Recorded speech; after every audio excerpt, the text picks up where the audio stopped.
かっこいい。どうもおいりです。今回は包丁の研ぎ動画となってまして、研ぐ包丁っていうのは刺身包丁尺一青紙1号で水本焼きの包丁です。尺一とか青一とか水本焼きってね、何言ってるかわからない方ねいると思うんですけど、それは動画の途中でお伝えします。で、今回の動画のテーマは青一水本焼きのその研ぎの難しさですね。で、小刃について、そして本焼きと天然砥石の相性っていうのをテーマに話していきたいと思います。では早速研ぐ前に、今回研がせていただく包丁、なんで研がせていただくことになったのかってことをね、簡単にその経緯をお伝えします。今回の包丁っていうのは研ぎの依頼を受けたんですが、その依頼主ですね、その方っていうのが前回の動画のね、大久保鍛冶屋さんの潜入動画があったんですけど、そもそもその潜入するきっかけとなったのがその視聴者さんなんですよ。その方がぜひね、その大久保鍛冶屋さんに行ってほしいってことで、初めてそこで大久保鍛冶屋さんの存在を知り、めっちゃ行きたいなと思ったので行かせていただきました。で、その潜入の当日もご一緒して、潜入が終わった後その方の家に行ったんですよ。ぜひ包丁を見てほしいということで、僕もものすごい見たかったので、実際ね映像流れてると思うんですけど、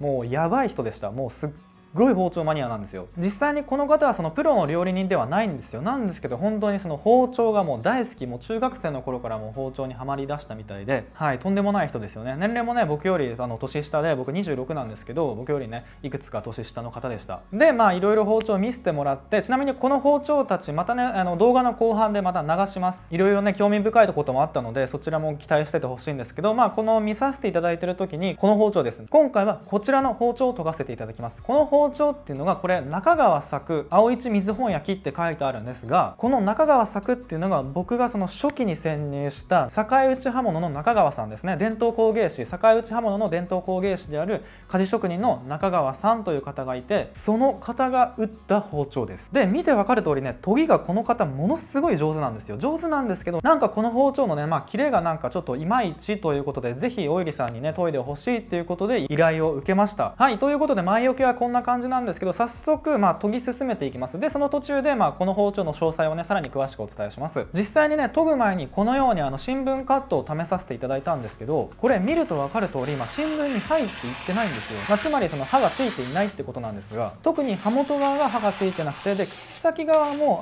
新聞に入るは入るんですけど、ちょっとざらつきがある、で若干チップしてるっていうその刃の状態でした。これらがなぜこうなってるのかっていうことと、あともちろんですね、その包丁をよく見て歪みが出てないかどうかとか、破線が乱れてないかとか、そういったのはもちろん確認します。ではまず先に当てる砥石、こちらが、僕がねよく言ってるマグネシアの1000番を先に当てます。これは研ぎ直しの依頼を受けた時の最初に当てる砥石だったりとか、新品の包丁を購入した時に僕が最初に当てる砥石でよく使ってる砥石なんですが、このマグネシア1000を当てる理由っていうのが、その最初の状態をちゃんと確認したいから、このために当てます。で、さらに研ぎの準備として、その使う加水用の水ですね。どうしてもトイレったら乾燥してきて水をね足すんですけど、その足す時用の水っていうのをアルカリ性に変えたいんですよ。アルカリ性に変えることで鋼ですね、錆びやすい分類の鋼の包丁でもその研いでる最中に変色せずに錆びにくく研ぐことができます。だからその水をアルカリ性に変えたいために、よくあるのが重曹をね溶かしたりとか、僕はねこちらのセスキ炭酸ソーダっていうのをね溶かして使ってます。で、あと柄にマスキングテープを貼るということです。これっていうのは木絵のなんかその吸水性がある絵ハンドルだった場合に、やっぱりね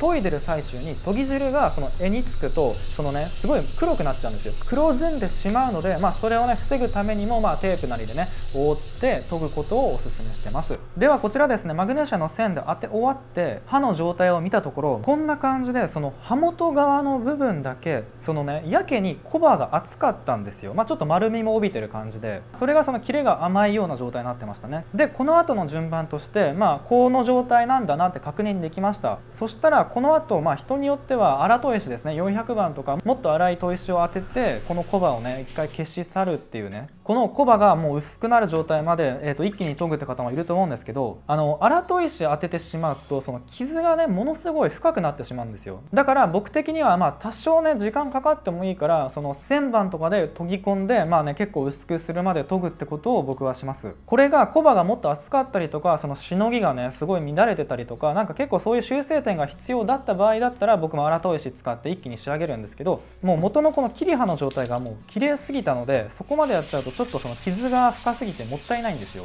後でその傷消しをするのが結構大変になってしまうので、僕はこちらの砥石ですね、こちら検証いただき旋盤です。これはね藤原さんっていうもう砥石業界、包丁業界のもうそのレジェンドの人と、あと天然砥石直さんっていうね、そのもう天然砥石といえばこの人みたいなね人がいるんですが、その方たちが作り上げた砥石ですね。だからねもうすっごい人気があって、もう大工さんから料理人からものすごい支持を得てます。でこの砥石っていうのはそのビトリファイド製法の旋盤ですね。その製法による違いっていうのは以前の動画で見ていただきたいんですが、このビトリファイド製法っていうのは3つの製法の中でも一番ね、研磨力があります。で特に気に入ってるポイントがこの検証の頂の旋盤なんですけど、色が白なんですよ。色が白いことで自分がどこを研いでるか分かりやすいとか、その平面になったかどうか確認しやすい、その面直しした時にそのメリット、その白色の砥石のメリットって結構あるんですよ。だからそういった意味でもね、僕はこの砥石めっちゃ好きです。はい、なのでその面直しって今言ったんですけど、荒砥石とか中砥石っていうのは特に削られるスピードが速いんですよ。しかも結構研ぐ時間も長いじゃないですか。だからもう数分に1回、例えば5分に1回面直しするっていうのを決めて、面を平らにする作業っていうのをその間に入れてほしいんですね。どうしても研いでる最中にだんだん歪んできて、後半の方になってくると仕上げ砥石に移行した時に仕上げ砥石がなかなかうまく当たらないって現象が起こってしまうんですよ。その理由っていうのがやっぱりその旋盤の状態でずっと研いじゃって砥石が歪んでるのにもかかわらず、で歪んだ砥石で研いでるからその切り刃が丸くなってしまってて、仕上げ砥石に行った時にもう全くねうまく当たらないってことになってしまうので、面直しのその頻度っていうのは結構増やしてください。はい、なのでこれもねその荒砥石中砥石を当てる時のポイントです。でその面直しで1点注意点があって、その面直しをした後にものによってはその面直し修正砥石から研磨剤が出てるものっていうのがあるんですね。なので面直しをしたらその砥石っていうのを洗い流してほしいんですよ。これを洗い流さないまま研いでしまうと、その修正砥石の研磨剤が砥石の上に乗っかってそれをね擦ることになってしまうので、下手したらものすごいね傷が深くなってしまったりとか、そういった現象が起こってしまうので、面直しした後っていうのは必ず洗うようにしてください。はい、というね注意点があります。はい、ではここでこの包丁の詳細をもう一度ねおさらいして深掘りしていきます。まず包丁が刺身包丁尺一青紙いちご水本焼きというものなんですけど、刺身包丁は包丁の種類ですね。柳刃包丁とも言われて、刺身をお作りを引くための包丁で、尺1っていうのが33センチのその刺身包丁のことなんですけど、なんで尺1かっていうと、これ略さずに言うと1尺1寸なんですよ。でそれがギュッとね略されて尺1って言います。1尺っていうのが30センチですね。で1寸っていうのが3センチです。だから33センチでは、次の青紙1号っていうのが青鋼っていうのが、こちらの図見ていただくと分かる通り、鋼の種類って S 系材、黄紙、白紙、青紙とそのランク、その不純物の量だったりとか炭素の量の違いとか、いろいろ添加されてたりとか、そういったもので鋼の種類っていうのは変わってきて、青紙っていうのはその中でも最も硬いものです。で1号っていうのがその青の中でもさらに硬いものです。大体の刃物屋さん行くと青紙2号っていうのがメインなんですけど、この青紙1号っていうのはその2号よりもさらに硬いです。ここ結構この差も大きくて、1号と2号でも全然ねその研いでる感覚っていうのは違います。で次もうさらにですよ、これがもう恐ろしいんですけど、水本焼きなんですよ。この水本焼きについては詳しい動画はこちらのね動画を見てほしいんですが、今簡単に説明すると、水で焼き入れした本焼き包丁のことで、本焼きっていうのがもう和包丁の最高峰のものなんですね。和包丁は基本的にその霞包丁と本焼き包丁の2つの種類があります。分かりやすく言うと、霞っていうのが複合鋼ですね。2枚合わせのもの、鋼と地金と言われる軟鉄がその合わさってるものを霞包丁と言います。これは研いだ際に軟鉄側が霞んだようなね状態になることから霞と呼ばれました。で本焼きっていうのは全鋼のことです。1枚もの、要はもう全部が切れるものですねのことを本焼きと言います。で今回はこの本焼きなんですけど、本焼きの方がもう圧倒的に価値が高いんですよ。っていうのも、まずそもそも本焼きを作れる職人っていうのがもう本当に数少ないです。さらに水焼きをできる職人ももう本当にその中でもさらにごくわずかとかだったりするんですよ。もう本当に霞包丁のその価値、値段でも比べると、例えば刺身包丁の青一がだいたい5万円ぐらいだとしたら、本焼きになると20万ぐらいいきます。そのくらい値段の差は出てきます。その理由っていうのが、その本焼きのその作り方でしか得られない性能だったりとか、それを作ることがとにかく難しい、その成功するリスクっていうのがすごい少ないんですね。だからその分価値も上がるんですよ。でも本当にこれはねいいもので、もう知ってる方はねもう喉から手が出るぐらいもう欲しいって人いると思うんですが、今回はその本焼きです。でさらに水焼きっていうのが、要は油で焼き入れするか水で焼き入れするかみたいな、大体この2種類ですみたいなことなんですが、水焼きの方がいいと言われてます。どういうことかっていうと、簡単に言うと水焼きは急冷なんですよ。で油焼きの場合は徐冷、その徐々にその中まで焼きが入っていくみたいなイメージですね。つまり水焼きの場合は入れた瞬間にその内部まで一気に硬くなる。でも油焼きの場合はその表面上は硬いけど内部の方はその水焼きに比べたらそのちょっとね甘くなるんじゃないかみたいなことで、水焼きの方が質が良くなると言われてます。これはね結構議論が分かれるんですけど、その実際ね水焼きの方が価値が高い傾向にありますね。はい、というねとんでもない包丁を僕は研がせていただくことになりました。もう本当にこれはすごいんですよ。もう超いい経験をさせてもらってます。はい、本当にありがとうございます。で、またね話続けていくんですけど、ビトリファイドの旋盤でもうこの状態まで仕上げます。この状態っていうのは切り刃をもっと研いでその小刃の状態をねもう極限まで薄くしました。で全体的に均一にフラットになるまで仕上げることができました。特にこういった作業をする時の注意点っていうのは、刃線が乱れる可能性があるので、ちゃんとね刃線が乱れないように確認しながら研ぐようにしてください。で次ですね、砥石を変えます。このビトリファイド製法旋盤が終わった後、僕はマグネシアの旋盤に切り替えました。その理由っていうのは、同じ旋盤でもこのマグネシアのこの砥石っていうのは目が細かいんですよ。だからビトリファイドでついたその傷をさらに浅くするために一回ここで同じ番手ですけどマグネシアの旋盤で切り替えました。はい、では研ぎ進めていきます。でこちらの包丁を研ぐにあたって、こちらの包丁双鏡面の包丁なんですよ。双鏡面っていうのはもう全体が鏡面の包丁。これもねもうめっちゃ珍しい包丁で、なかなかねこの裏側まで鏡面っていうのはないんですよ。だいたい和包丁の鏡面って言ったらその平の部分ですね、表側の峰側の部分、その部分だけが鏡面っていうのは結構ありますが、裏も鏡面で峰もピッカピカでっていうね鏡面っていうのはなかなかもうすごいテンションが上がりますよね。でテンションが上がるんですが、ものすごく気をつけなきゃいけない、気を使わなきゃいけないっていうのがデメリットとしてあって、どう気を使わなきゃいけないかっていうと、砥石を選ぶんですよ。例えばGC 砥石ですね。こういったね荒砥石の GC のタイプ、こういったその研磨材が大きいものとか傷がつきやすいものっていう砥石があるんですけど、そういった砥石で研ぐと指とねその泥と包丁が当たってるところが擦れてしまったらすぐ傷がつくんですよ。だから特にこういった鏡面の包丁をする場合っていうのは、あまりねそういった砥石を使わない方がよくて、本当にねせっかくピカピカの包丁なのに指で擦ってしまうことでね、それがもう傷ついてしまったらもうショックじゃないですか。だからその GC の砥石に限らず、今やってる砥石もそうですが、研ぐ時っていうのは指で擦るような動きをしないってことがすごくね大切になってきます。はい、もう裏のね鏡面かっこいいんですけどね、ちょっとね気を使っちゃうんですよね。では次、砥石変えて同じ製法の2000番です。こちらでさらに目を細かくしていきます。今回最終ね天然砥石で仕上げるんですけど、天然砥石に行く前にその2000番人造砥石の2000番までは絶対当ててほしいです。2000番が本当にちょうどその境目なんですよ。なのでこの2000番の砥石にどれだけこだわるかとか、どういった2000番の砥石をね、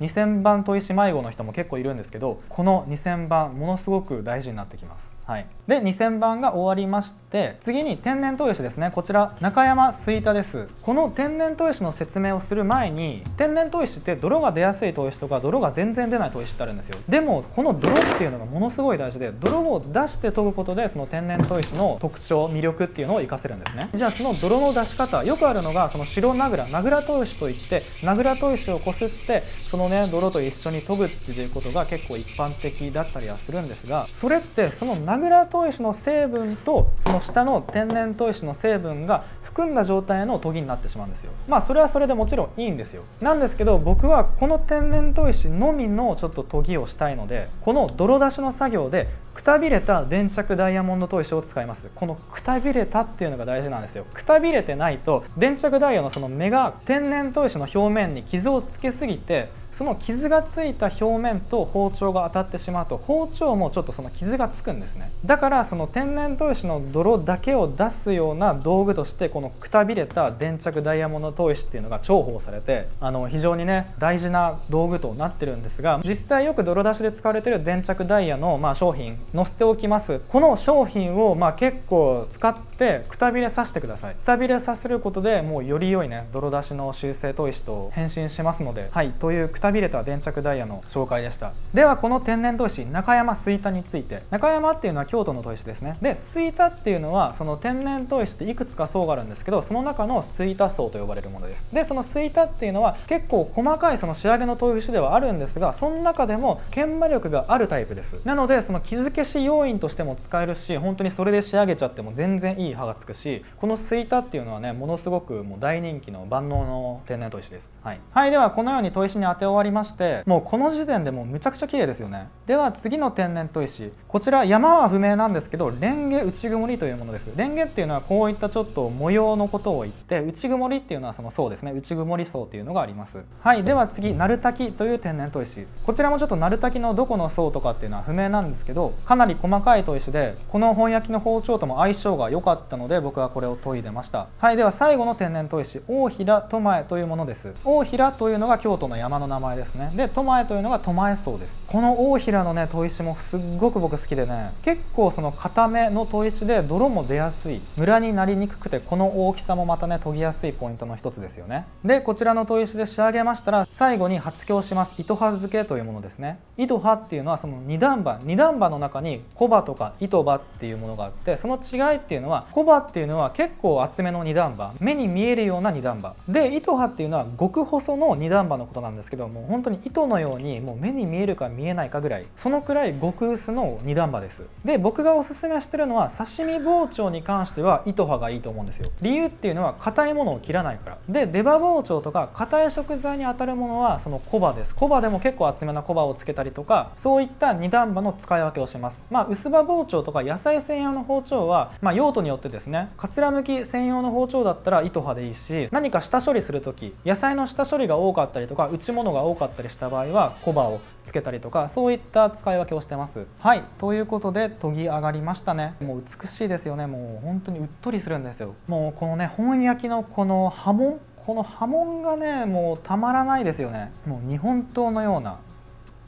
美しさがあります。この波の加減もその鍛冶職人によって全然違ったりとか、富士山のね刃文があったりとか、この刃文のね種類もあります。刃文の場所とかもあるんですよ。峰側にね刃文がある人とか、刃先側に刃文がある人とか、結構いろんなね方がいるので、そういったとこもねすごい世界ですけど、はい、奥深いですよね。でこちら刃先の状態ですね。さっき言った通り糸刃付けをしてます。もう二段刃がほとんど見えてない状態ですよね。もう間違いなく切れます。はい、で最後に返り取りですね。砥石では取りきれなかった小さな返りっていうのをこのように新聞紙を丸めて取っていきます。この取り方っていうのは新聞紙とかレザーとかね、いろんな取り方があるんですけど、またいろいろ参考にしてみてください。はい、ということで仕上がりましたので試し切りです。研ぐ前っていうのは刃元の方がね全然切れなかったんですけど、これピントずれててすいません。刃元側から切っ先側までもスッと切れるようになりました。もう本当に切れるって素晴らしいんですよ。でやっぱりねその本焼きのその切れ、天然砥石との相性っていうのが本当に良くて、天然砥石が何でいいかっていうのはこちらのね動画で詳しく説明してるのでぜひ見ていただきたいんですが、要はその本焼きの良さっていうのを天然砥石っていうのはもう抜群に引き出してくれるんですね。その本焼きの良さっていうか本焼きの本来の性能ですね。人造砥石だとなんとなくねみんな似たような仕上がりになっちゃうんですよ。だけど天然砥石で研ぐとその包丁、その鋼材、その性質を最大限に引き出してくれるんですね。それが天然砥石の魅力であります。そしてこの見た目の美しさで、さらによくあるメリットっていうのが、合わせ包丁、霞包丁で天然砥石で研いでしまうと、もちろんこれはこれで見た目も美しいしいいんですが、よくある難しいポイントとして地金を引くということが起こってしまいます。霞包丁って地金と刃金がその組み合わさったものですよね。でその地金っていうのは軟鉄って呼ばれるように柔らかいものなんですね。でその柔らかいものが天然砥石で出たその石英とかそういったちょっと硬い成分があるんですけど、それを噛んじゃうんですよ。柔らかいから食い込んじゃうんですね。でその食い込んだ状態で研いでしまうとガリってなっちゃうんですよ。だから天然砥石で合わせ包丁を研ぐ時っていうのは結構この研ぐコツっていうのがいて、ものすごく難易度が高いんですね。だからその難しさでその天然砥石ではなく人造砥砥石にねまた戻ったりとか、そういった方が結構います。つまり何が言いたいかっていうと、本焼きの包丁っていうのはその地金を引くっていうのが本当にないです。その軟鉄がないから、硬い部分しかないから地金を引く、研ぎづらい、ガリってねいってしまうっていうことがねそんなないんですね。だからそういった意味でも天然砥石と本焼きっていうのは相性はいいですよね。はい、ということでした。でさらに新聞のカットを続けていくんですが、これね見てほしいのがこの包丁の切れ味がすごすぎて、こういう切り方をしたんですよ。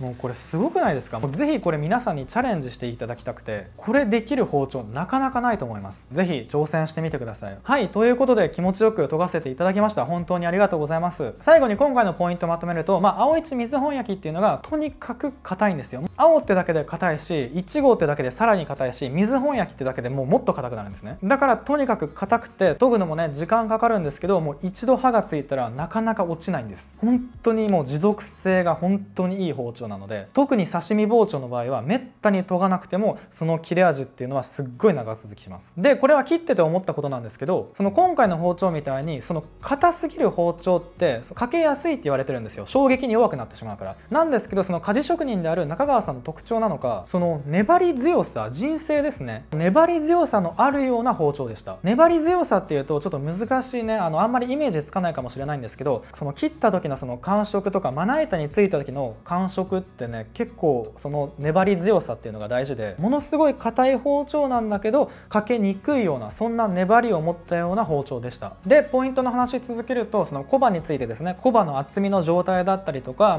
包丁によって小刃をつけるのか糸刃をつけるのかとか、そういった話もしました。で本焼きと天然砥石はもう相性抜群だよってことを言いました。はい、という今回のテーマはこんな感じですね。でまだ動画は終わってなくて、この後その依頼していただいた方の包丁事情をぜひ皆さんに見ていただきたいんですよ。実際映像で流れてる通り、もう包丁の数もプロの料理人でもないのに、もう包丁が好きすぎてこれだけね集めてしまったっていうね、ちょっとねその頭のおかしい、頭おかしくないですね、ちょっと変な人、変でもないですね、素敵な人なんですけど、どれも管理が行き届いてて素晴らしい包丁ばかりでした。でそう、これ見ていただきたいのが、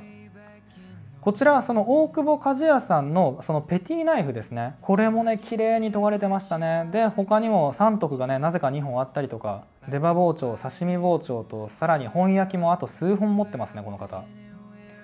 やばい人です。もう本当に羨ましいです。でなぜか玉鋼があるっていうね、これ玉鋼ですよ。皆さんご存知ですか？玉鋼、これ家にあるのがおかしいんですよ。玉鋼っていうのは日本刀を作るのに必要なものですね。もう大変貴重な価値のあるものです。でこの玉鋼をなんかメルカリで売るみたいで、もしねこの玉鋼欲しいって方いたらね、是非こちらのメルカリ検索してみてください。もしかしたらもう見てる時にはないかもしれないんですけど、意外とねメルカリに出品してる人たまにいるので、はい、興味ある方は見てみてください。で今からさらにね興奮するのをお見せします。ものすごい僕がテンション上がったのはこちら、短流線の包丁。短流線については以前の動画で上げたので、よくねわからない人はそちら見ていただきたいんですが、ここまで短流線が出てる包丁っていうのはなかなかないです。めっちゃ綺麗に出てますよね。すっごいテンション上がりました。びっくりしました。もう本当に美しいんですよ。だってよくダマスカスという包丁でその波模様のね包丁があるんですが、ダマスカスじゃないのにこのような模様が出るんですよ。でちなみにこの模様も天然砥石でないとこんな綺麗に出ないです。天然砥石だからこそこの短流線も綺麗に出すことができます。だから霞包丁を持ってる方結構多いと思うんですけど、もしかしたらその包丁短流線が出るかもしれない、その素質を持ってるかもしれない、そういった包丁の可能性もあるんですよ。だからそれを確認するためにも天然砥石ぜひ当ててみてください。もしかしたらね素晴らしい短流線の出る包丁かもしれないので、はい、天然砥石たくさん買ってください。沼にはまってください。もう見てる全員ハマればね世界は平和になるのになって思います。はい、ということで今回の動画は以上ですね。今回のパターンみたいにここの鍛冶屋さんぜひ行ってくださいとか、うちの包丁を研いでくださいってねあれば、ぜひ連絡お待ちしております。メールなりインスタの DM なりお待ちしております。何かワクワクするようなことがあればぜひ教えてください。それでは終わります。もし今回の動画少しでもいいなと思っていただきましたら、ぜひグッドボタンとチャンネル登録よろしくお願いします。ではまた次の動画でお会いしましょう。ありがとうございました。